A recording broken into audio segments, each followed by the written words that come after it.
What's up, everybody? Welcome back to another episode of 10x Recruiting brought to you by MetaView. I'm Nolan, your co-host. I got Sile, the CEO of MetaView here. Sile, we talked to Arthur Matuszewski. What was your takeaways from this episode? First of all, takeaway was so glad we got him on the pod. Awesome thinker, like amazing journey. The thing that really resonated, and you just don't hear almost at all, I think, in other recruiting conversations, is this bias towards avoiding false negatives in hiring, more so than necessarily getting every hire right. I think, frankly, every conversation I'm in with recruiting leaders at the moment, there's a lot of talk about either efficiency or it's about quality of hire. And it was like a bit of a mind shift to think, well, no, there's a third way or a second way, which is don't worry about quality of hire. Just like make sure you expose yourselves to the potential of greatness. If you get it wrong, fire them quickly. I'm not saying it's like definitely the way to go, but I think it's definitely something to think about if you can build that muscle, and maybe if you can even build a culture where it's really obvious to anyone applying to your company that that's the way that they operate, and you're going to get a chance. It's going to be totally fair. If you don't hit the ground running, you're going to be out. You'll get the right people applying for your company if you make it very clear that's the way. So anyway, I thought that was like an amazing thought. Don't fetishize so much getting the hire right when you have such little information. The reality is when you make an offer to someone, you're never going to have less information about that person than you do at that point. You're only going to get more information after they join you. I'm totally with you, by the way. Like, I'd never heard anybody describe it like that. It has completely reshifted the way I'm even thinking about talent as I'm doing recruiting right now. So I love that one. Mine is the only thing that matters is the value you create. So I think we're exiting this era right now to where people are pointing to titles or companies that they worked at. Like, none of that stuff matters anymore. The only thing that matters is value creation. And I think actually it's up to everybody in the interview process to prove how you can do that. You and I talk about AI a lot. And one of my takes with AI is like, don't worry about candidates cheating. Instead, worry about like, what can you learn from this candidate to apply to your organization? And so I think we're moving towards this world to where all that matters is value creation. And you're going to have to prove that from the time that you're a candidate all the way through the time that you're an employee. Yeah, super interesting. I do think there's a world where you could be more of a passenger in a company, still be quite high potential, have seen what amazing looked like, and now looking for your opportunity to like do it and execute. I think there is something to be said for like having been surrounded by elite performance means it might be worth taking a bet on that person in some cases. So I don't know if it'll be like super like crystal clear, like just focus on purely what they've actually done. Maybe there's some other things that will factor in as well. Yeah, I'm aligned with you. I think the thing that Arthur and I were talking about is like these halo resumes, right? These halo companies to where it's like, I worked here, so like I've checked the box and now I'm good. That shit doesn't matter anymore. But that's because those institutions have also faltered, right? There's like the canonical like FANG companies. We all know that they've laid off a bunch of people because we think they, at least internally, the feeling was that they had gotten fat and they had a load of people who weren't doing any work. And frankly, you hear about recruiters joining Meta or something, and like it's okay not to hire anyone for this first 6 months. I think people know that now. I think that could just as much be a reflection of the institutions, those large companies and educational institutions maybe having screwed the pooch a little bit, and they might fix that, and then we will really respect that again in future. So yeah, I don't know how much of that is actually associated with like a changing time versus just like a very temporary, well, this other thing happened over here. Totally. Do you have any other takeaways? I do, but the false negative is the big one. And I think just maybe one thing to just stress on that, just because the language is not like this false negative, false positive language is not something people use every day. And you didn't go super deep in it during the pod. Just to be super clear, most people when they're hiring, they try and avoid a false positive. A false positive is when you falsely give someone a yes. They didn't deserve a yes because they're not a good fit for your company. You give them a yes. What Arthur describes is he likes to avoid false negatives. He hates the idea of someone amazing being in his pipeline and him not giving them a yes. That's the thing he's trying to avoid above all else, is a scenario where someone who was good didn't get the opportunity to join the company and have this outsized impact on their company. All right. I've been podcasting for 2 years or so now. This is one of my favorite conversations I've ever had. The amount of depth here is unparalleled. So I'm excited for you guys to enjoy this conversation with Arthur Matuszewski. This is 10x Recruiting, a podcast from MetaView. Let's get after it. What's up, everybody? Welcome back to another episode of 10x. All right, Arthur. So I'm going to set this bar very high for the audience. I think you're one of the smartest people I know. I think you're definitely the smartest talent person that I know. Thank you so much for being here. Thank you for having me. I appreciate it. I'll try to live up to the hype. Yeah, don't blow it. Okay, so I want the quick arc for the audience of your career. Can you give us like the 2 to 3 minute spiel of what you've done so far? Totally. So way back, I started a babysitting business. And so on the other side of the recession, got a bunch of bankers and consultants and their unemployed friends to babysit Upper East Side, Upper West Side families in New York. We grew a bunch, realized it's much more risky once you start putting kids in cars. And so we wound up selling the business, and I wound up at Bridgewater. Not all that different than babysitting, as it turns out. But spent a lot of time figuring out what made our people successful and how do we find more of them. Initially started off on the investment side in emerging markets and commodities, and then wound up working into general management. Spent a lot of time trying to put 22-year-olds through psychometric assessments and assess how their abstract reasoning could predict future potential. Ran off from Bridgewater to Colorado, worked on a marijuana venture, great taste of startup life, but ultimately more of a science project than a startup. Came back to New York, spent a few years in private equity consulting, helping boring businesses get more creative.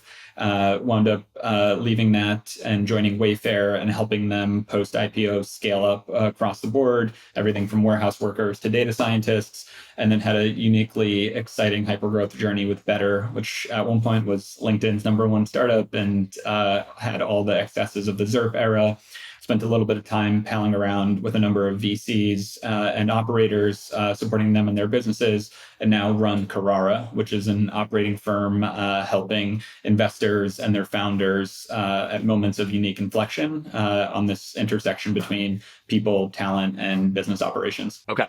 So for the audience, if you listen to your podcast on like 1.5 or 2x speed, you will notice with Arthur, you're going to have to slow it down. Okay. So we're going to get to Carrara in a little bit, but I actually want to start with Bridgewater, and it's infamous for the way it acquires and manages top talent. What were your biggest learnings about people at Bridgewater? Totally. Couple fold. I think ultimately you're only as good as the team. I think it was an interesting journey of Bridgewater where we spent all this time trying to identify individual exception. We brought those folks together, and at the end of the day, we still struggled to make things make sense. I think that the sum of the whole is not always greater than its parts when the work is confusing and you're not focused on what will move the needle forward. So much of Bridgewater was predicated on this notion of not fucking it up. And ultimately, I think the challenge of not fucking it up is that incrementally improving things is its own reward, but it's not what exception wants to do day in and day out. I think the second piece ultimately is mostly around the idea that when you're sort of bringing people in, there's a lot of context and there's a lot of understanding that gets lost. What made a person successful in one environment is not always what will make them successful in another. And so this idea of we'll find the best of the best and not ask for what is a challenge, I think, in every organization, but it's uniquely true when you're taking entrepreneurs and consultants and trying to plop them into a hedge fund and expecting them to know what the most important thing to do is. And then I think the third piece ultimately is that relationships come from the work. Bridgewater was famous for this idea of meaningful work and meaningful relationships. I'm fortunate to have carried that through with me throughout my career. But you, as much as you can, put people through a battery of psychometric tests and get to know them, it's not until you're getting chewed out by an LP or aggressively debated in the heat of an investment committee that you really come to understand what testing relationship means. And I think that's true for anyone that's been through any kind of tumultuous or hypergrowth environment. Wow. Okay. So let's start with one, which, if I can summarize, is the team is the most important thing. Yet when we think about recruiting, almost everybody, myself included, we think about the individual, right? We're recruiting for this role. We want to get this type of person. So you guys realized at Bridgewater actually we can have the smartest people in the world in one room, but if there isn't teamwork or chemistry or those things, then it's actually not working as well. So then how do you solve that problem? Like, how do you recruit for the team? Yeah, I think it's a great question. I think the point you made about like we're recruiting for this role is really critical. We ran into this problem of having too many Fulbrights as executive assistants, and it turns out when you're trying to schedule a meeting, you don't want people debating the nature of time. You want people to just schedule the fucking meeting, and I think that's one of the challenges that comes with this notion of let me hire all of the excellence in all of the world. And it's one of the more common failure modes I've seen with founders and executives across the board is this idea that my role is more special than another versus really focusing in on what work the job requires done. And not all jobs will require a perfect SAT score and a Stanford degree. And I think one of the things that's hard to weigh and really only can come with time is this idea that the role is something that is not finite. If you need a person for a finite role, maybe it's now, maybe it's in 6 months, you can get an agent for that. But really what you're trying to hire is someone that can understand the context and shape the concept of what the role should be. And I think ultimately finding those folks that can, to borrow a phrase, be barrels and not just bullets is the better art of valor and talent. The other thing for me about Bridgewater that's really interesting is this culture of experimentation. And maybe this is just like, I've read Principles from Ray Dalio and like, I've certainly drank the Kool-Aid from the book. But I think one of the underlying things that makes that place successful is we're just going to test out a ton of shit. And we don't care how crazy the test sounds. We're just going to run it to the best of our ability. We're going to see what happens. We're going to take those learnings, apply what works, and then get rid of the rest of this shit. That's what I saw from the outside. And examples from this I saw from the outside is like the dog collector. So for people who don't know, the dog collector is this radical fucking thing to where you're in a meeting. Everybody basically has like, think of it as like a scorecard on every person in the meeting. And you could score them as like after the meeting ends, like, oh, I'm giving Arthur an 8 for this podcast. And then at the end of the day, you have all this shit from every conversation or every meeting you've been in and like numbers and scores associated with that person. That is such a wild experiment. But it feels like Bridgewater is like the only place doing that. Like, do you think that is actually a helpful type of culture? Like, it seems to work for Bridgewater. And I guess my question is, it's like, why aren't more companies innovating like that? Like, is it too much? Yeah, I think it's a great question. I think ultimately the view I came out with is that your cultural strategy comes from your business strategy and not the other way around. Bridgewater's business strategy ultimately was about reducing the risk of human error and making better investment decisions over time. The only way you can get to being a better investor is to write down your bets and measure them month over month, year over year, decade over decade. And so a lot of that culture of experimentation and really systematic first principles based research came from that. That probably doesn't apply the same if you're just trying to ship a cereal to market or be the quickest mover in a new space where you have to land and expand and prove your worth. The reality is experimentation is easier to do if you have a national research budget or your margins are better than cocaine, and that's not true for most businesses. And so I think personally and spiritually I'm long experimentation, but I think most people convince themselves when they have failures that they're experimenting, and they don't necessarily have the intellectual discipline to truly control the variables and truly try to get to what a meaningful conclusion could look like. And so I think the balance between the experimentation culture and why don't more companies do it is that folks like to subscribe to the same old ideas about what works, or to listen to their investors, or to try to just parrot the things that they're hearing on podcasts or on X. And ultimately, I think what the actionable takeaway from Bridgewater is really to hold yourself to intellectual task and be uniquely and ruthlessly honest in terms of the reasons you're doing things and why those things may or may not be right for your moment in time and your unique context. Wow. Okay, so I think like my take on the amount of experimentation is like I'm addicted to those things because like I always feel like there's like continuous iteration, I think, is the way to build a great business.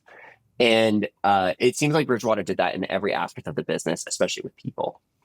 I guess like a question and offshoot of that culture is like, could people handle it? Like, I noticed this like right now with like my family members who don't work in tech.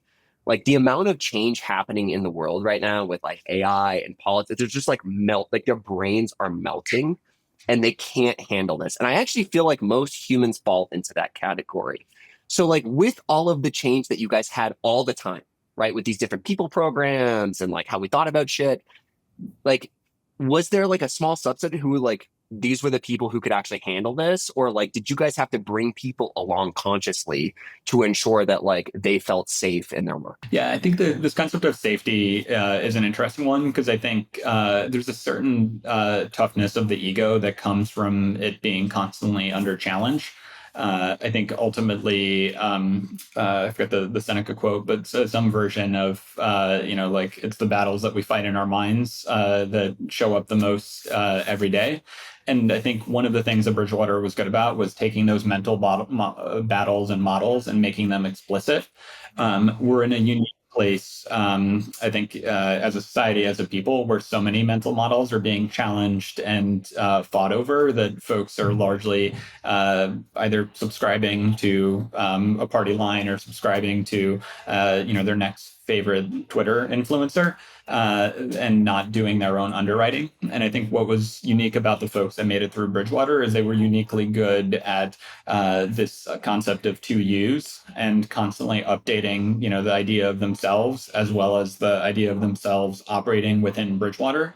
There was a fairly high attrition rate. There was a very high failure rate of new hires. But ultimately, the folks that made it to the other side were the ones that were willing to question things that had made them successful and try to write a new playbook and a new script for how they might show up at Bridgewater. And I think that's actually the useful thing that Bridgewater and its alumni network has spawned is this idea that, particularly within our own careers, like we're not just our greatest hit. We're actually constantly trying to be in the kitchen, innovating, becoming better versions of ourselves. And I think that's ultimately, some of the stuff that's been popularized as like fixed versus growth mindsets, because the only safety that you really have is in being able to bet on yourselves. It's not Bridgewater that made those people great. It was their ability to make themselves great within Bridgewater.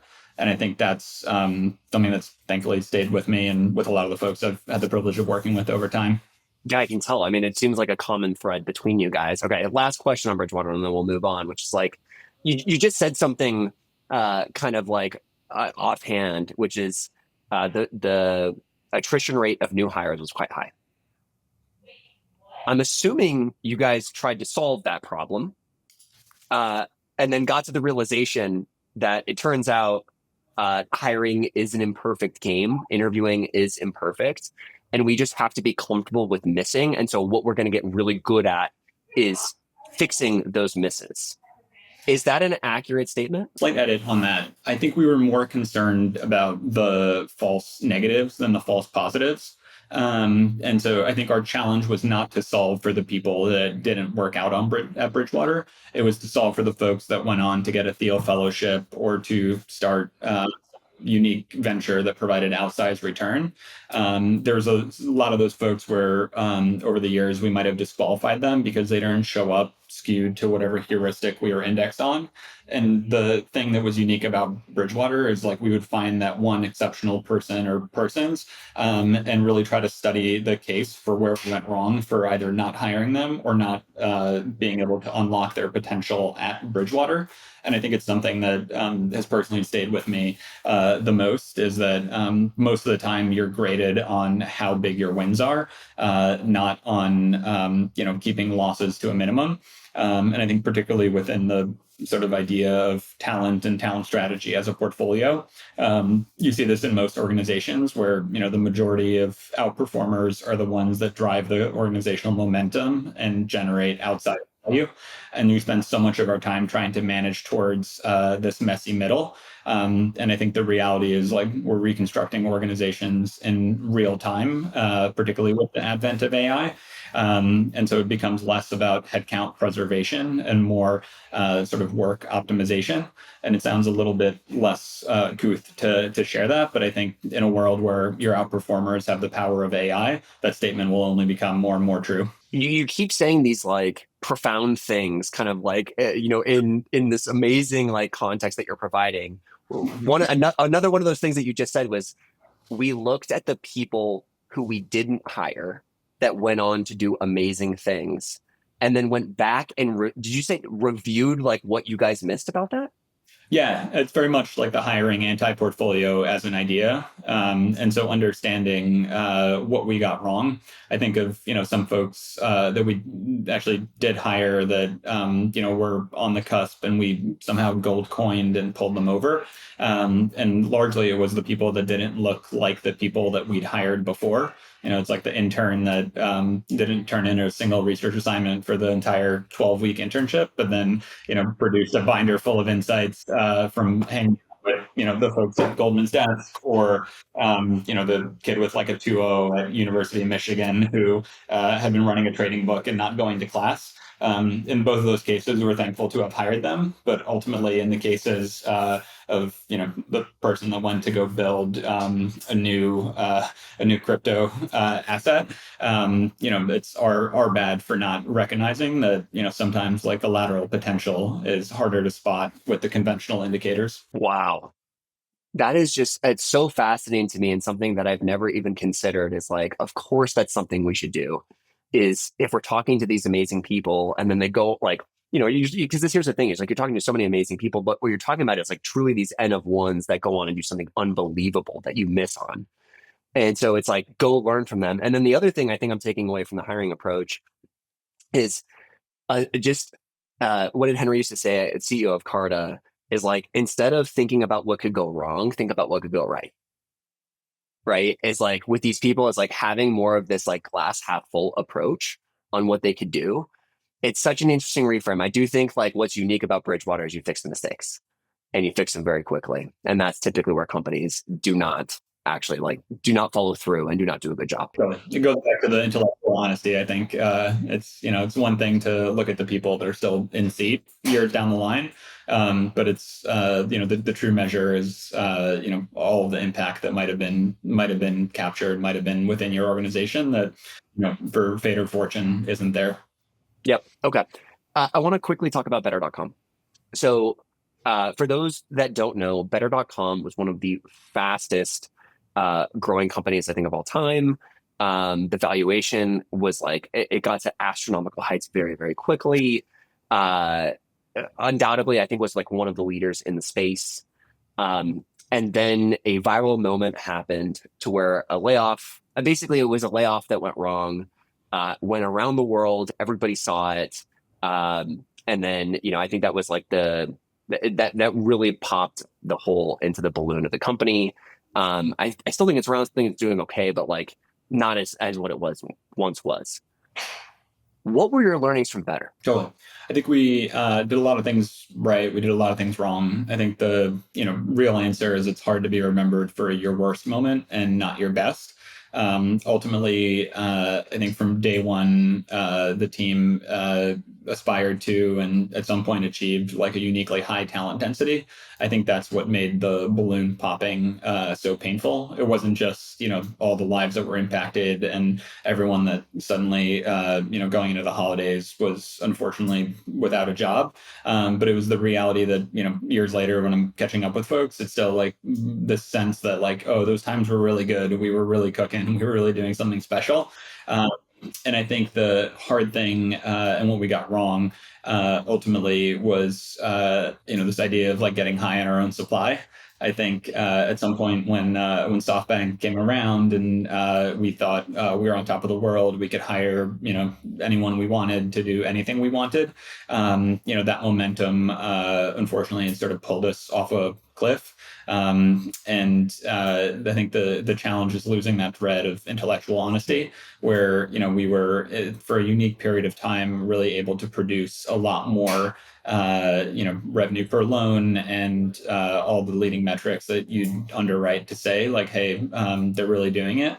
And I think when gravity came down, my strongest held, least productive belief is that water will find its level. It's really hard to predict when that'll happen or how quickly. But I think we don't have enough integrity and safeguards to prevent that from happening. And unfortunately, I think we were a little bit ahead on calling it and letting everyone go. But because of that speed, because of that urgency, we wound up bearing the brunt justifiably of the media and everyone picking this up and really kind of making a show of what happens when you mistake the plot for the destination. The other thing I'll add on better is like it feels like that company with what had happened, it was at like the perfect moment for like the viral short clips plus employee activism plus it had never happened before, right? And so you kind of get this like perfect storm of events to where that layoff gets recorded, it goes hyper viral fucking everywhere. And then I remember seeing it and being like, thank God that had not happened to me. And I think that's actually like a really important framework for people to think about. What you said is so true, which is like it often we remember things or people or companies for like their worst moment, and it just completely gloss over everything else that went well there. And I would tell people one of the things I'm learning in my life right now is to try and realize that like we're in this era of social media right now. It's where it's like really easy to just get a soundbite and then let your mind run away with a story on everything else that happened there. Like I had met Vishal, who's the CEO of Better. It was one of the most astonishing and thought-provoking conversations I've ever had in my fucking life. And so I think it's like that's really helpful context for people. The other thing that you just said, which keeps coming up for me of like why I really like hanging out with you, is you keep saying intellectual honesty. Can you define that for people? And like I would just define that for people for me. Yeah, totally. I think at the end of the day, it's having consistency between, the ideas that you're espousing and, the behaviors that you're practicing.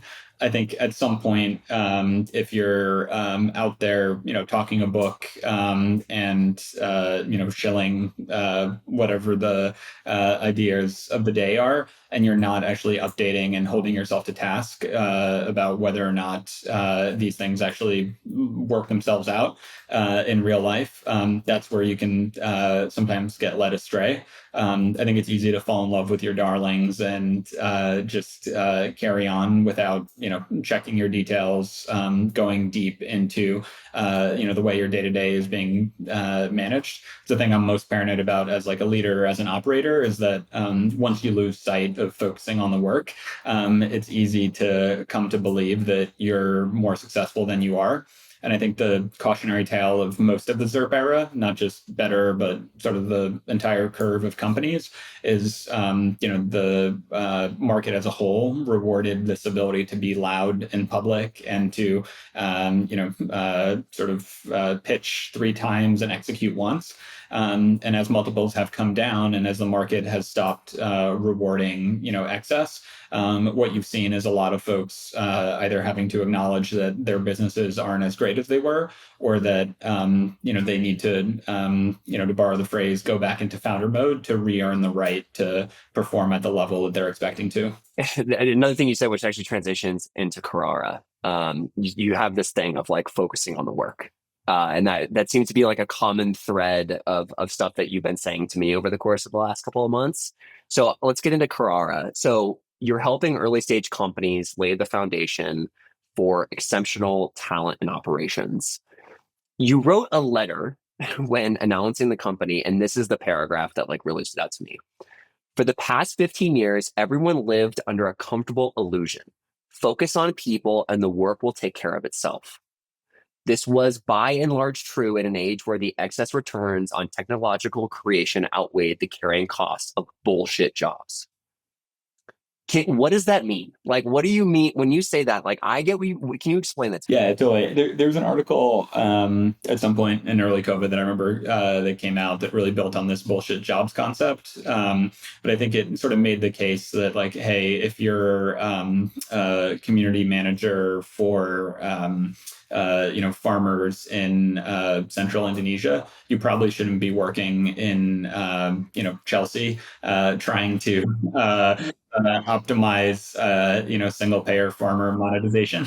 And I think the reality is a lot of folks for many years got comfortable with this idea of like my job title, my rank in the organization, sort of where I ascend to in terms of the Peter principle is worthy enough of like recommendation and acclaim.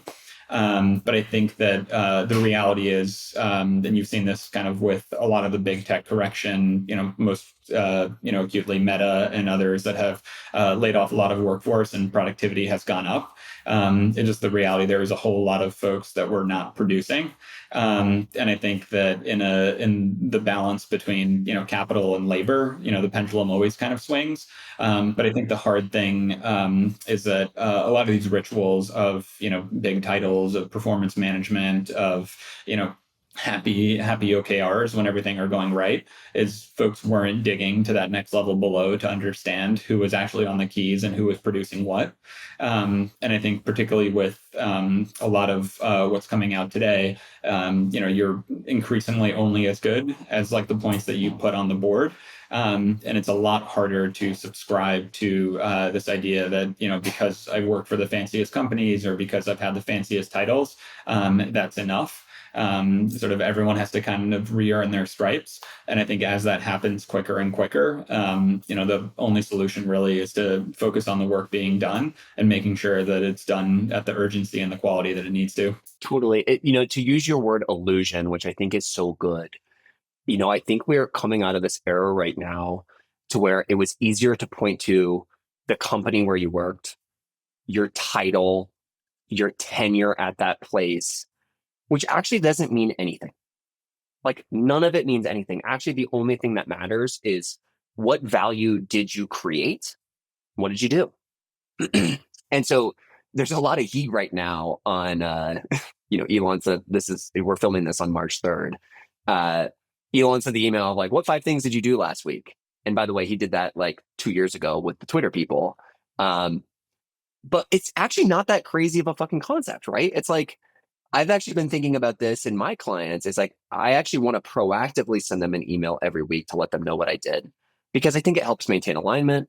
It's like, I have this concept of like showing your work. Like, I think it's actually like, you can't just do the work if nobody knows like you're fucking doing it, like you're operating in a silo and it doesn't matter. Like you have to be able to show it and then synthesize it and then socialize it, tell people about it. Kim Scott had this thing, who wrote Radical Candor. She used to send out snippets every week to her boss. Like, 5 or 6 snippets on like, here's what I did, here's what I got done, here's what I'm doing next week. Is that what you mean by like focusing on the work? Yeah, it's not a new idea by any stretch. But whether it's snippets or the things you've done, I think the push you're actually making towards proactivity is real. I think you're seeing this actually, and I said this to you, obviously having run Continuum, is like in this market of like increased fractional work, as organizations get unbundled. It's not quite that everyone's just going to move back towards a billable hour model and sort of time and material served. But you are going to get to this place where, folks are questioning, like, are you better than the bots? Or can I, put this somewhere, cheaper and outsource it? Or can I get, leverage versus, paying you for goal ownership?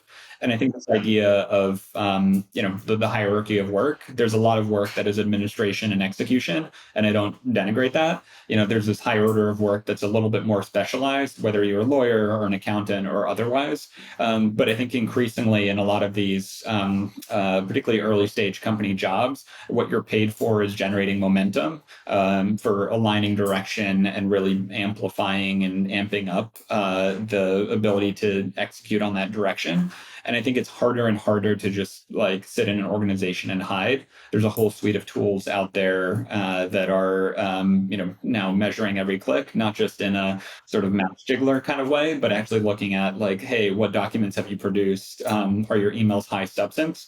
And I think one of the challenges, as the bar for intelligence goes up with everything AI that's coming out, is like you're increasingly going to have to be able to synthesize more and drive activity. And for the professionals that aren't able to do that, they're going to get hit with the "what did you do this week?" Not just weekly, but daily. And the more that happens, the more trust is lost. It's one of the things that I appreciate about Vishal is, he always had this affection towards Liar's Poker and sort of the old school Solomon Brothers aesthetic. But it's not that you were ever necessarily fired or anyone came around to your desk and gave you like a 5-point performance review. You just slowly lost pull because your trades weren't as good, because you weren't executing as quickly, and because you weren't with the plot.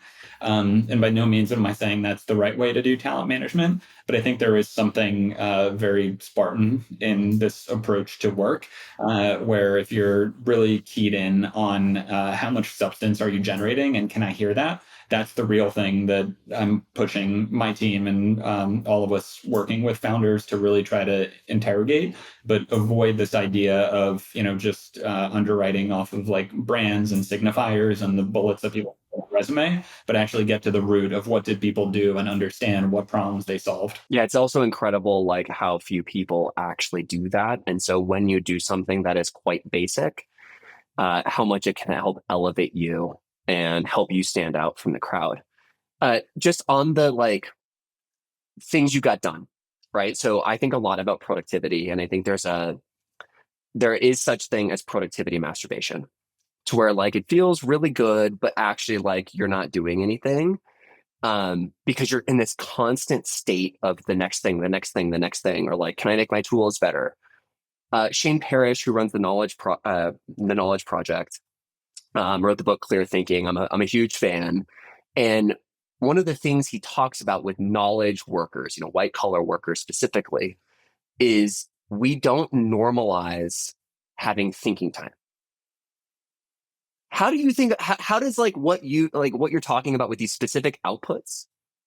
How does that like match up with like making sure we're spending enough time thinking and reflecting on things? Yeah, it's a great push, and I think he has that line of like, "There's always something you can do in the moment to better tomorrow." And I think that's actually, the intersection point is there's always a time series on productivity where, and I think good engineers, good product leaders, good technologists know this, where it's not actually about activity or the lines of code that are committed. It's about what are those interstitial moments where you can really synthesize the problem and reframe it.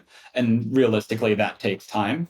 I think the reason it's easier to fall to activity is because most of the time when there aren't outcomes, it's easier to manage process than it is to manage progress. But when you look back at the history of technological revolutions, it's a lot more punctuated equilibrium. It's not that people are linearly plodding along and getting further up the curve. It's let's sprint for a while in this direction, realize the rocket doesn't work, and then hard pivot and run the other way.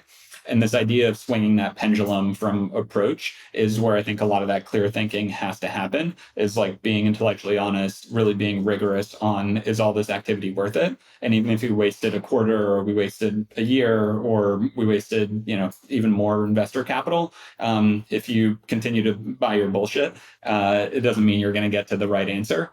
It's partially why I respect founders that can, hang up the spurs and say like, hey, we didn't do it. We didn't get to the right place. We're going to go pivot and truly, destroy the thing that we built to build something new. And I think we all do some version of that on a more regular basis. And so it's not just about responding to Slacks quicker or being distracted while you're on Zoom. It's doing kind of the thing that Jamie Dimon alluded to, which is like actually hashing it out with people and debating whether or not the activity that you're doing has any substance. The other thing you didn't explicitly say, but that is making me think about is sunk cost.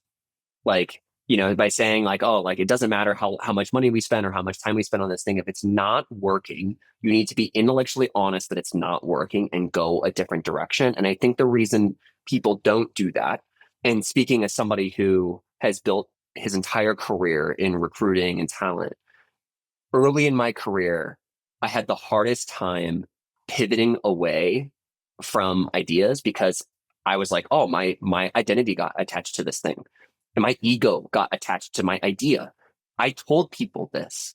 Now I'm going to look like an idiot and go the other way. What I have learned as I've matured is that the smartest people, agnostic of role, just I think the smartest people I hear speak, have no sunk cost.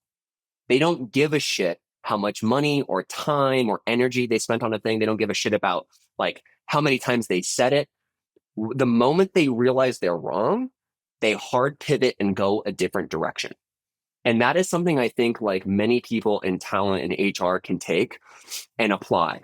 Because as one of you, me, I was the worst at this. And the moment I decided to make that flip, it felt like my life changed and I was like super free to actually like operate in the real world and be intellectually honest with myself. Do you agree with that? Like it feels like there's something with talent people to where they hold on to these things like a little bit longer than everybody else. Yeah, I think, it's true in talent. It's true in real estate. It's true in any kind of like brokerage business. Is like the first muscle is sales. And your easiest mark. We convinced ourselves, of the things that we're trying to convince others.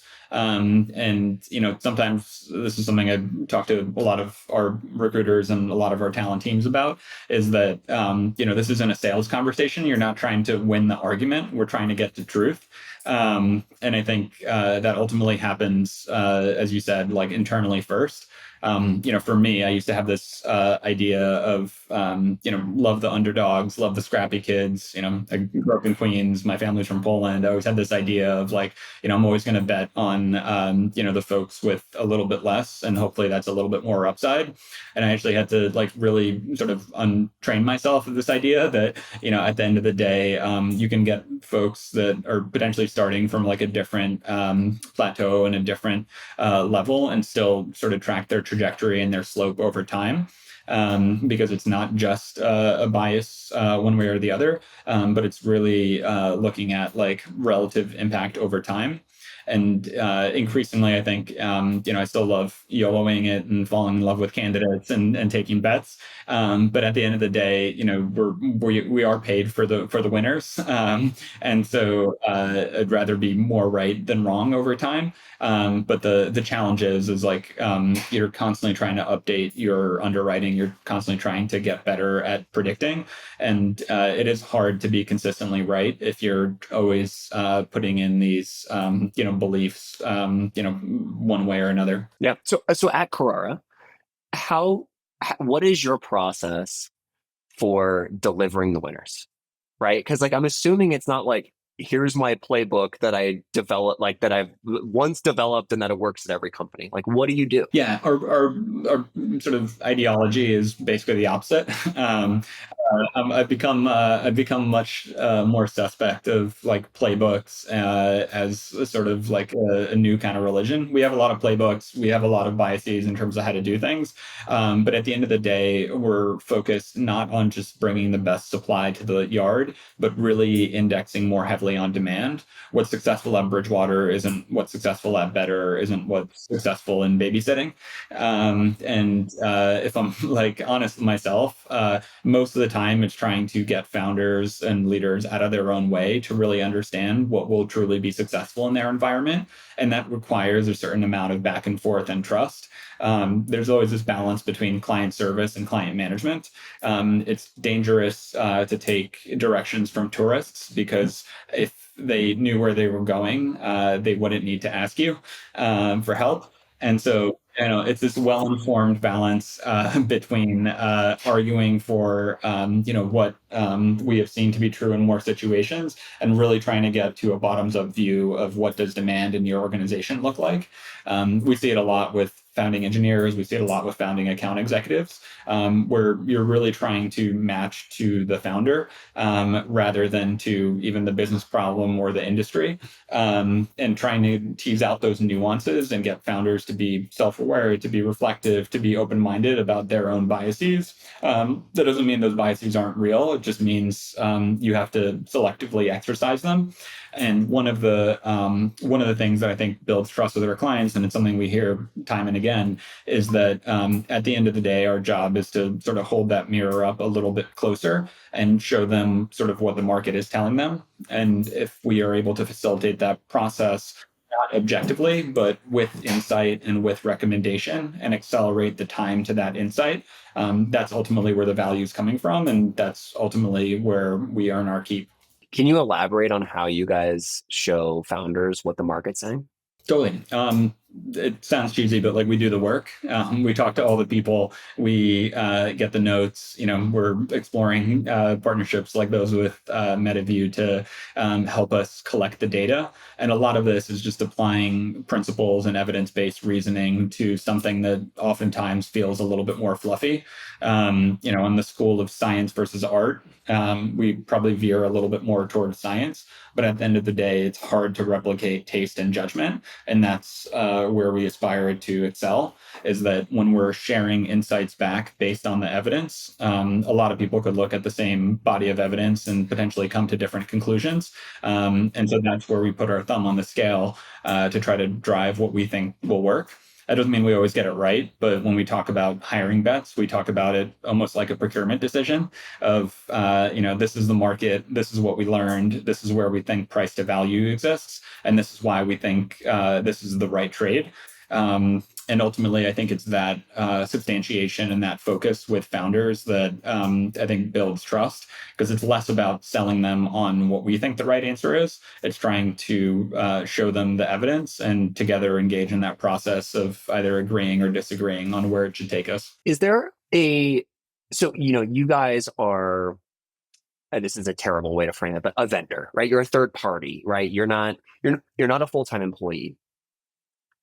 If you were, would you deliver that to the founder differently? Yeah, I think there's integrity and there's privilege in being on the other side. We try to stray as close to the "we're on your team, we're embedded" as possible, agnostic of whether you're a small client or a big client or an annoying client or an exciting client. Fundamentally, I think this idea of what constitutes the organization is reshaping. And the reason that I think we can push as much as we do is because we have the benefit of not being beholden to a single portfolio or being beholden to a single client.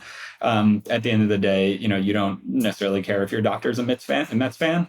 It's nice if you guys can get along about your shared view of the world. But at the end of the day, you're paying for the expertise and the fact that theoretically, their opinions hold water. And that's ultimately, I think, where we aspire to. I think being internally, I think that's something that is always a harder trade, which is like, am I willing to put my salary and my livelihood on the line? To your point, I think there's a balance between being evangelical and being principled.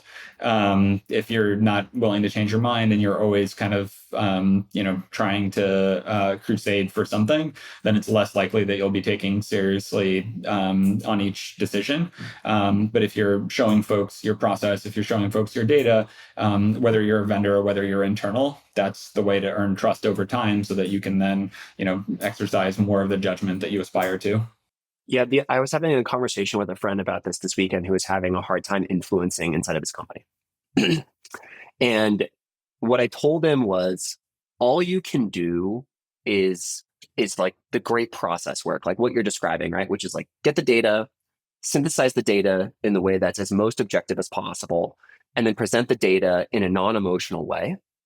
And then here's the big thing: be comfortable with whatever the decision is, because you may be right. You assume you're right. Like, everyone assumes they're right going into this thing.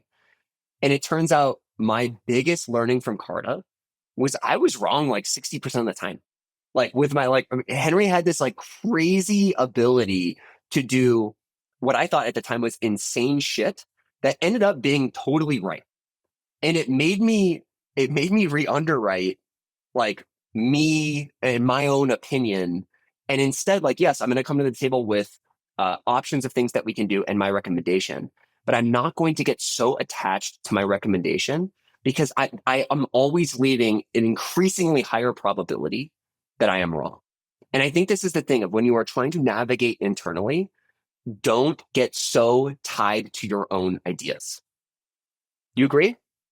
Yeah, I think yeah, it's a hard balance. It's just if you're Henry or if you're founder type, I'll be the first to tell you it's like the things that got you to where you are unique and oftentimes legendary.